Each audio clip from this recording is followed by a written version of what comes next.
Live from clickorlando.com and WKMG, we're getting results in your neighborhood. Now it's 6:30. Now at 6:30, a new lawsuit accuses the Orange County Sheriff's Office of wrongful death and civil rights violations in the shooting deaths of a young girl and a local news reporter. But first, we have a story for you tonight that starts all the way back in the 1800s, but it is coming full circle today. Good evening. This is News 6 at 6:30, Getting Results. Thank you for joining us here live on News 6 Plus. I'm Ginger Gadsden. And I'm Justin Mormouth. A burial site for a couple in Sumter County was on the side of a highway. For years, nobody really paid attention until now. Yeah, News 6 reporter Catherine Silver shares this history lesson that hits home. John Fraser Shecutt and his wife Tommy Eugenia. With honor and care, John Shecutt and his wife Tommy were buried at Sumterville Cemetery Tuesday, decades after their deaths.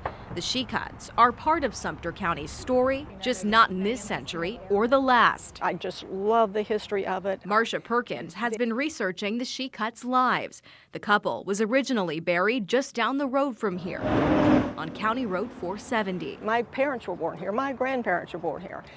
I've seen those graves 100 times. People have driven by these markers for years and probably Right. have no idea the story behind them. No idea. What made you start digging deeper? Keith from Purcell Chapel said, would you do a little research and see if we can find out more history about them? Being a genealogist from way back, that's right up my line. Just give me a computer and Ancestry.com and I'll find out something about people. She found more than just something. John Shecutt was a veteran who served in the Confederate Army. After the war, he took a Reconstruction oath, but Perkins says his life and his legacy are really about what he left. They're being reinterred today here at Sumterville, not because they were on the highway, on the right-of-way of 470, but because John Shecutt in 1881 started the first newspaper in this area. He started the Sumterville Times, and today it is now the Sumter Sun-Times, but it has been continuous publication since 1881. And that's quite an amazing feat. Quite a legacy. Yeah, it is quite a legacy. But no one knew that about him. Once the Sumter County Commission knew, they gave their approval and funding. Space was donated by the cemetery where a new grave site could be properly cared for. We did it with every delicacy and care you could possibly do. We had archaeologists on site to make sure that we did everything correctly from the University of Florida. And the Shecutts were finally moved from what was just a small plot on the side of a road. Why did they choose that location? He wanted her close by, so he buried her literally in their front yard. And then after he died, he was buried there beside her. The tombstones and concrete that marked the original burial site have also been moved. Tommy Shecutt's tombstone And will be placed at the cemetery.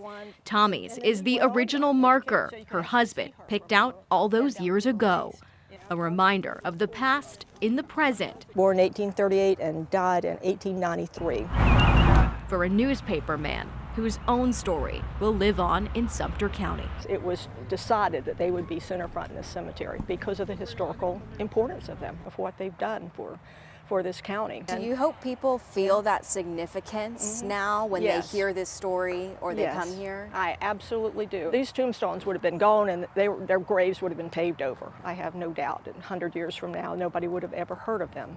And now I hope they make the history books. In Sumter County, Catherine Silver, Getting Results, News 6.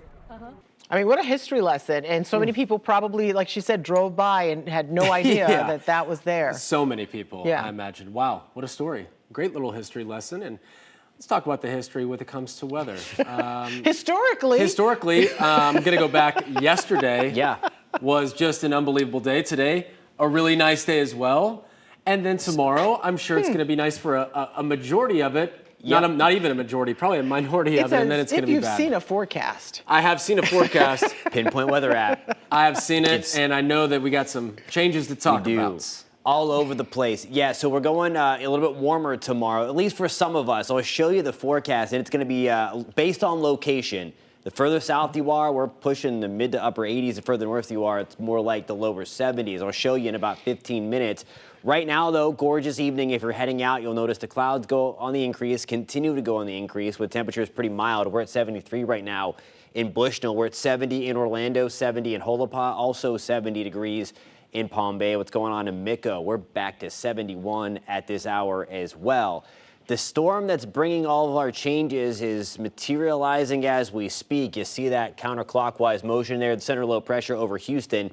There is our warm front. That's part of the system tomorrow. That's the warmer side anyway, that pushes our temperatures back into the lower 80s for some. But you see all the snow towards St. Louis, back towards Arkansas and Oklahoma. That's the cold side of the system. That will be sliding through as we go through the day on Thursday. No snow coming our way. However, unseasonably cold temperatures are going to plunge back down the Florida Peninsula. We're going to pinpoint just how chilly it gets by the end of this work week, guys. Coming up at about 6:47. All right, Jonathan, see you then. Thank you. A new lawsuit is targeting the Orange County Sheriff's Office, alleging wrongful death and civil rights violations. In February 2023, authorities say Keith Moses shot and killed 38-year-old Natasha Augustin. Later that same day, the Sheriff's Office says Moses then went on a rampage, taking the lives of 9-year-old Tiana Major and Spectrum 13 reporter Dylan Lyons, who was covering Augustin's death. Now, attorney Mark Nejame, representing the victims' families, argues that if the OCSO had alerted the Pine Hills community after discovering the 38-year-old body, the events that followed might have been different. The lawsuit claims deputies reopened the area within 4 hours of Tiana's mother Tiana's mother was told by a deputy that everything was under control without mentioning the gunman was still at large. A 9-year-old little girl was killed because the sheriff's office waved a mother in with her daughter and didn't tell them that there was a murderer on the loose and had been on the loose and had killed somebody earlier. The lawsuit also alleges deputies knew the killer's identity but not share that information, leading to Lyons' death. It further accuses the Sheriff's Office of discrimination by allocating fewer resources to Pine Hills. OCSO says the allegations are baseless and that they plan to seek dismissal. Well, the company that advertised seeing the Earth from a balloon is fighting eviction from the Titusville airport. We told you last month how the airport threatened to kick out Space Perspective. In a lawsuit, the airport says the tourism startup was $90 grand behind on its rent. Space Perspective makes its balloons at the airport. In a new update tonight, News 6's James Sparvero found out this legal battle is heating up. This is where Space Perspective employees used to come to work before the company told me that they were furloughed. Now, when I was here a month ago, I saw a few of them packing up their things and leaving. At that time, the airport had served an eviction summons to Space Perspective, and Space Perspective only had a few days to respond, which now I've learned they did. This new court document shows Space Perspective admitted to being behind on its rent, but it gave an explanation. Defendant admits that rental payments were not made in full by the due date, but asserts that ongoing negotiations and financial constraints contributed to the delay. Space Perspective also asserts the airport did not engage in good faith negotiations before proceeding with eviction, nor, they say, is the amount of rent owed accurate. The airport said it was more than $90,000. Space Perspective and the airport used to look like a thriving partnership. 2 years ago, I listened to local leadership from the airport to Titusville's mayor to state legislators. The only high-volume space balloon factory in the world. All praising bringing Space Perspective here. I got to talk to the company's founder, Jane Pointer, again just last September in front of their capsule they call Spaceship Neptune. It is all about access. Jane told me her 1,800 passengers who paid $125,000 a ticket might start flying in just another year. Customer flights soon thereafter. We're aiming for the end of 25, sometime end of 25, early 26. For now, it looks like the only date circled on their calendar is a court date. An evictions hearing is scheduled for March 5th. We'll continue to keep you updated on how this plays out. In Titusville, Brevard County, I'm James Sparvero, Getting Results, News 6. All right, let's take a look at what's trending right now on Central Florida's #1 news website, clickorlando.com. Do you have what it takes to show off your artistic skills? Do you even have those? I don't. Well, you can be part, if you are an artsy person, of the 19th annual Wekiva Paint Out. It's happening at Wekiva Island and Wekiva Springs. Many artists from around the country come to paint outdoors while basking in the nature the park has to offer. The event raises awareness, it funds funds to protect the Wekiva River. We have all the information for you at clickorlando.com. So, I mean, that's a great time. Again, not artsy guy. I No, like looking but at still, art. you're down for the cause. Oh, I definitely support the arts. I definitely support the arts. They are important for It's a so thriving important. cultural community, but Yeah. I just cannot contribute to such You can arts. contribute in other ways. Yes, with my eyeballs. Here's some of the other stories trending right now on clickorlando.com. Speaking of artists, during President Franklin D. Roosevelt's New Deal, the government searched for ways to provide work for Americans, including artists. Art projects were planned for post offices and federal buildings. The Lake Wales and Sebring post office murals are the closest ones to us. We have pictures on our website, and I tell you, they are worth checking out because they really are beautiful. I was saying earlier, I hope they make stamps of them because somebody up here likes collecting stamps. Yes, and it ain't me. And I know you got a collection. I'm hoping to see that one day.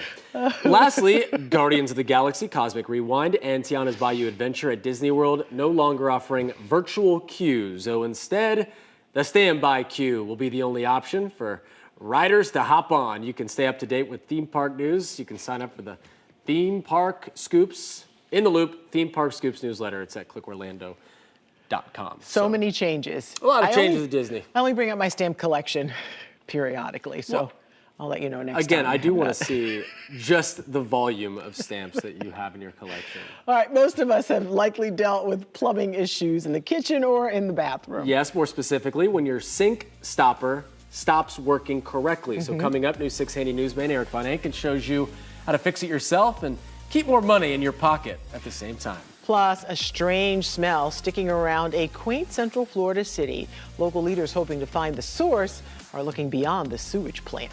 You're watching News 6 at 6:30 live on News 6 Plus. We're getting results in Palm Coast, Lake Buena Vista, and all of Central Florida. We'll be right back. Brought to you by your local Toyota dealers. Toyota, let's go places.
Tuesday evening traffic alert. You're going to want to make sure you're paying attention on I-4, especially out in the Seminole County area, but to include 46A at Reinhardt. Overnight construction, a lot taking place with lane closures, no major shutdowns. Lane closures will also be seen along 417 down on the south end of Seminole, kind of that north end of Orange, kind of around Redbug Lake Road, Aloma area. So be careful as you're cruising out and about. I'm Trooper Steve with your News 6 traffic alert. Drive safely. I'll catch you in the morning.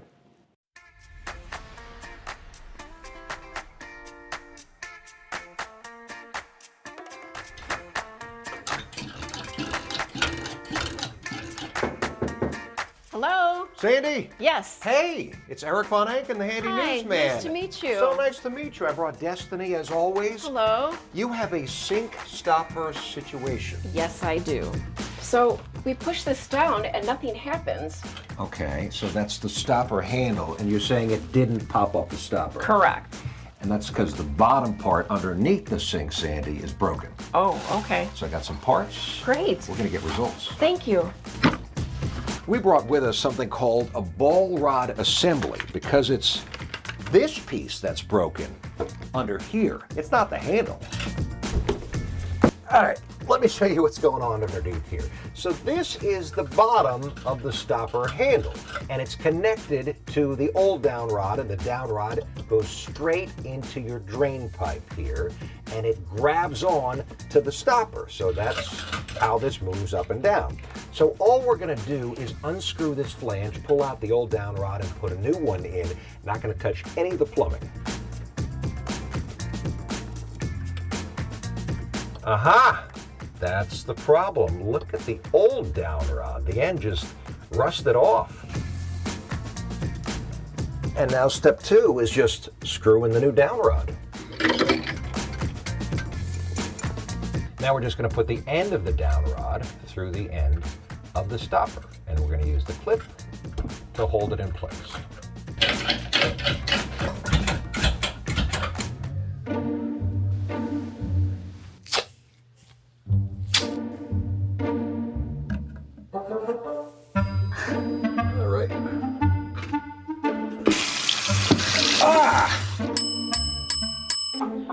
Should have expected that. Also got Sandy a new stopper, and we're just gonna drop it in. Well, Sandy, how'd we do? Oh, that's great. Look at that! Yay. I should tell you though, some people like their stopper not to come out of the sink. And Okay. here's what you do in that case. You see it's got a little hole here? So you pull the down rod out, drop the stopper back in, and then put the down rod through the bottom of the stopper. Okay. And stay there. All right.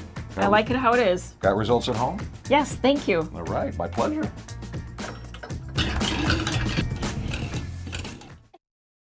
Well, I was today years old when I learned what a dowel rod is. Never heard of that before. No, Glad to know it. As a homeowner, you're going to learn a lot of these different terms. I like to outsource anything that has to do with like manual labor. But what if you could save money doing that? Because if a plumber comes, it's There's it's a flat $100 for them fee. to just show up Right. and tell you, yeah, there's a problem. Right. Now to fix it. Yeah, I mean, I've had a similar problem in an apartment, so I Yeah. just yanked the thing out and just left it. I just didn't even stop the water. You know what I mean? Like, Ladies and gentlemen, a man. I'm like a shell of a man. That is terrible. All right, so if you have a project you would like Eric, not Justin No, to tackle. there's a reason I don't do this segment. Send us an email at gettingresultsathome@wkmg.com, and next week Eric might just show up at your door. Ginger, You I just got a took it out guy. and I got a said- guy for that. That's what that's what my segment will be called. I got a guy for that. I got a guy for that. That's good. Yeah, and you know, maybe one day Eric can't take care of it. I got a few things that I need happening at my house that, Oh my gosh. you know, I could, it doesn't matter. Here's a live look outside Launch Credit Union Port Cam at Port Canaveral. Just not an expert in any capacity for really anything in life. But we do have an expert when it comes to the weather joining us now. Oh yeah, here he is. And there you go. How you like that setup? So I like it. Come through for us. Well, I don't know if I can do that. If you don't Okay. like the cold air, like this morning, all right, I'm not gonna lie, I was outside and had a tassel cap on. I mean, it was cold. Like, what, wasn't it cold? A little chill. Like, Yeah, it was there's a like little bit. Yeah, but- yeah, a little. I mean, it was average. It was seasonable for this time of the year, but it's just been so warm. It's going to get even colder than what it was this morning, though, as we get towards the end of this work week. Big cold front inbound Tonight, though, if you have plans to be outside, if you're maybe taking dinner on the patio or going out to eat, just walking the dog, maybe it's gorgeous, a little breezy, but temperatures are right around 70 in Orlando still. As we approach the 7 o'clock hour, tonight we're at 60 in Palm Coast, 70 degrees in Denellen, 70 degrees in Ocala. We're back to the low to mid 70s right along the Space Coast as well. Wildwood, good evening. We are at 68 degrees. Tomorrow morning, we're going to start things off really warm. This is out ahead of our next system, so we are pumping in some warmth out ahead of it. Rain chances, they're not zero. They are very low for the first part of the day, though. As we push in some of that extra moisture, we'll try to generate a few showers around. We're at 64 to start tomorrow in Groveland. We're back to the upper 50s in Ocala. Now here's a look at tomorrow afternoon. Your forecast is sponsored by Florida Lottery. Huge divide in temperatures depending upon where you're at. So the further north you are of Orlando, the cooler you're going to be. The further south, that front takes a little while longer to get to you, and you are warmer. So look at this in Palm Bay. We're going to be back to the mid 80s. Same deal in Mico. We're back to 83 degrees. And hold up, there we go in Mico. We're at 83, 81 in Titusville. But then for us into Palm Coast, Bunnell, we're hanging around 70. Same deal in Marineland, back to around 70 in Ocala into Denellen. We're at 73 in the Villages. Rain chances then ramp up through the afternoon and especially into the evening because of this next system developing right here, right around Houston. This is also going to be the system that brings in this whole big batch of Arctic air, this big batch of pink you see on your screen, where it is 6 below in Bismarck, 17 degrees below zero in Saskatoon. That's on the Canada side of the border. But all of that is being brought down into the deep south and down the Florida peninsula. Right now, it's bringing some heavy snow from Oklahoma City into St. Louis, into southern Illinois, parts of Kentucky, into Tennessee. The rain along the North Gulf Coast, though, is what we are going to be pinpointing inbound for tomorrow. So there we go at 6 o'clock in the morning. And this is what I'm talking about. Just a stray shower or two. May need to use the windshield wiper once or twice going into work tomorrow. There's lunchtime, slightly better chance late in the morning, especially north of Orlando, for a few quick hitting downpours, maybe a stray rumble of thunder as well. Now the bigger deal, at least the more widespread deal,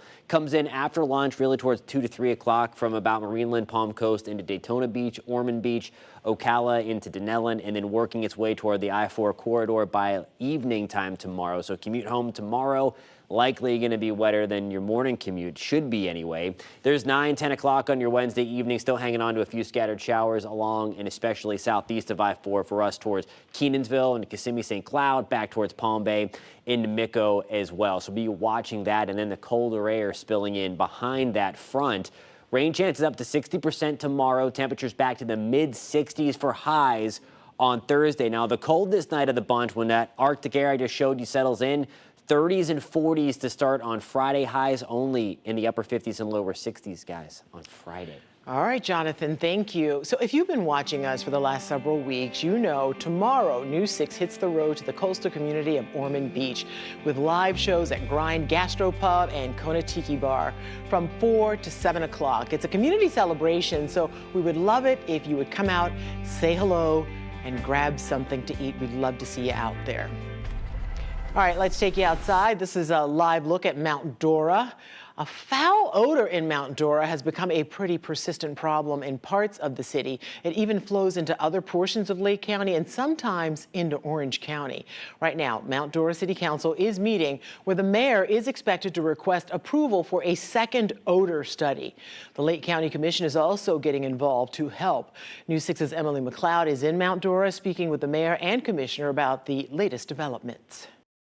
Depending on which way the wind is blowing, it's possible you could catch a pretty nasty whiff of a bad smell that's been plaguing Lake County and Mount Dora residents for quite some time. Now, while some have said in the past they think it's the wastewater treatment plant, others say something else may be to blame. Arrows are pointing towards this landfill. So you believe the smell is coming from the landfill? That's anecdotal, not proven yet. Lake County Commissioner Leslie Campione stepping in to try to help Mount Dora find the source of the smell. Campione sent 2 letters, one to the Florida Department of Environmental Protection and another to Hubbard Construction, addressing her concerns over the smell and other issues regarding the landfill. What are you hoping to hear from Hubbard Construction?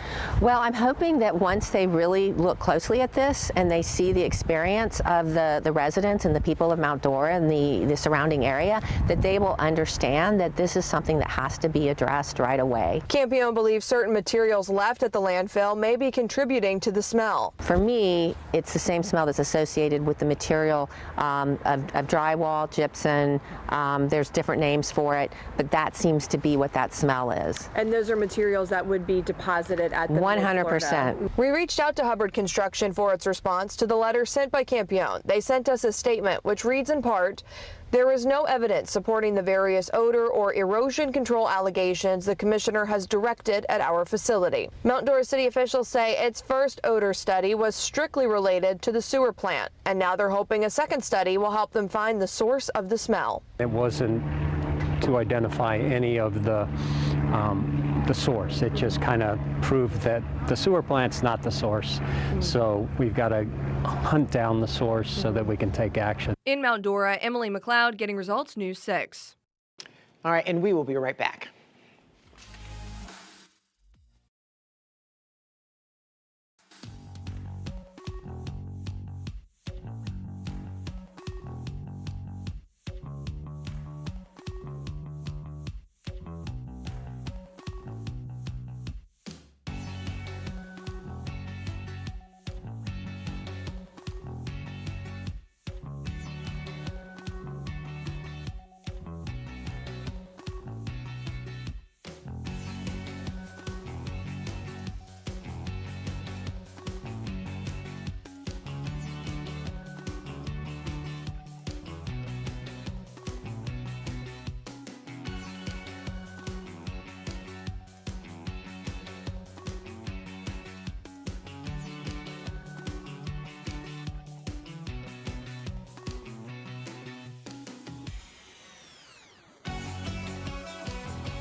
You said in a bag of bananas? In a box. Box? No.